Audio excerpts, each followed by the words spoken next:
Tony, pretty gutsy performance. Were you proud of him tonight?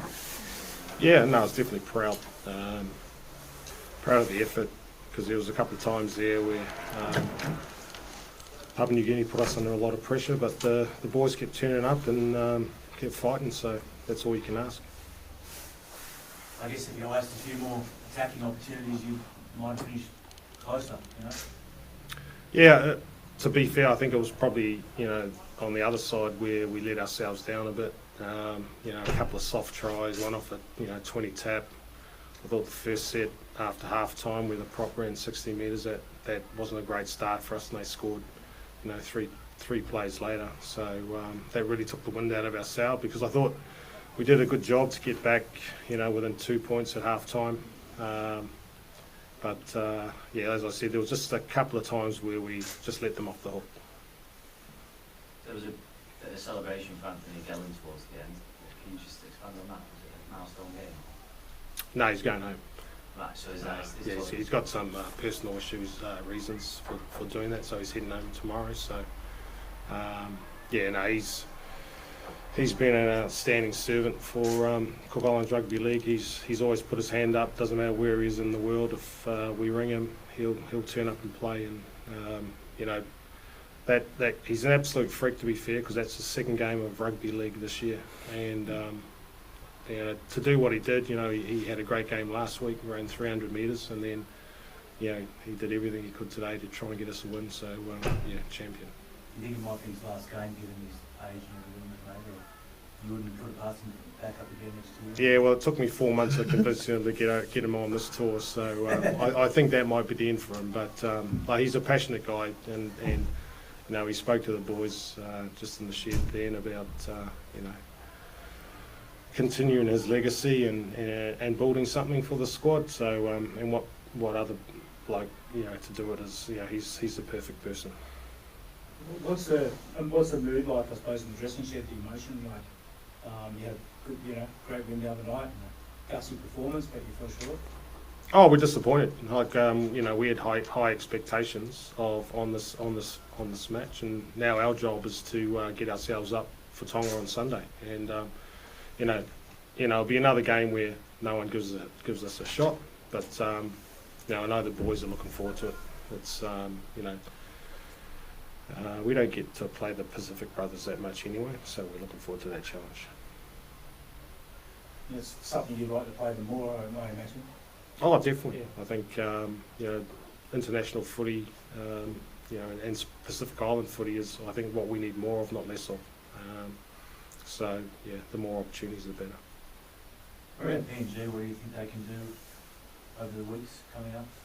Oh, they're a good side. They're in my eyes one of the form teams in the tournament so far, and I know other sides are going to get better, but they've hit the ground running.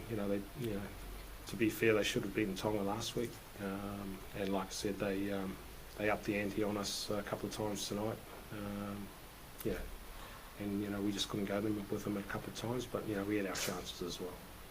I know it's asked the skipper a question there. What do you make of the sort of campaign so far, mate? What the last 2 games? Oh, it's been great. It's always a pleasure to come into camp, get around the same people, our blood. We've had a culture guy come in and got the drums and all that sort of stuff, lots of singing, and it's just good to be back amongst our culture and bringing everyone together. We've got a good mix of experience and some young kids coming through who are going to be really good players in the future, so if we can help a little bit there, that's all that matters. I reckon you talk a bit harder at the end at full time, when you went over to the crowd. Yeah, so that was were they the Kiwis? I think they were the Kiwi disability team, maybe. So they just asked if we could go over, and a lot of us are half Māori, half Cook Islanders, so that's just a bit of respect to do it back to them. You're in Middlesbrough on Sunday for the game. Are you hoping to get plenty of local supporters? You haven't been there for the last few weeks. Yeah, it's been awesome there. We're so blessed and grateful to have a great place at Rockcliffe Hall as our base. We've had a good training field there at Moden Park, so we're looking forward to getting out there in Middlesbrough on Sunday. It's a short turnaround, so we're going to make sure that we go out there and still do our families and our country proud when we play there on Sunday. It felt a physical game from the stands. How physical was it out there this afternoon? Yeah, well, always playing PNG, you know what you're in for. They're going to come 100 miles an hour, every single one of them. So we knew what we were up for. It's disappointing that we were there at halftime, we were thereabouts, and I just thought that the start to the second half cost us a little bit in the end. But it's a good learning curve for our boys, especially a lot of our young kids, and they'll only be better for it in the long run. Is there an update on Jonathan Ford? We picked up last week. No, he just actually woke up with a flu. We've had a bit in the camp, and he was pretty cooked this morning, so So we'll be all good for the next game. he's hoping. And will the talk be it's all or nothing for the next game with a chance still to make quarterfinals? Oh, I think so. Yeah, like we went into this game with high expectations, and it won't change on Sunday. As I said, there won't be many give us a chance, except us. So we've been the underdogs all tournaments apart from the game against Wales. So no, we're looking forward to it. Should be a great match. Do you know what your halves will look like in that game if Jonathan falls back? Oh, they're pretty good looking fellas, actually. I don't know. Thank you. Thank you. It's pretty early. We've got a couple of bumps and bruises, so we'll just see how they are. We've got 3 or 4 blokes who haven't had a run yet, so they'll come into consideration and bring some fresh energy to the team. But we'll nurse our wounds and then pick a squad tomorrow.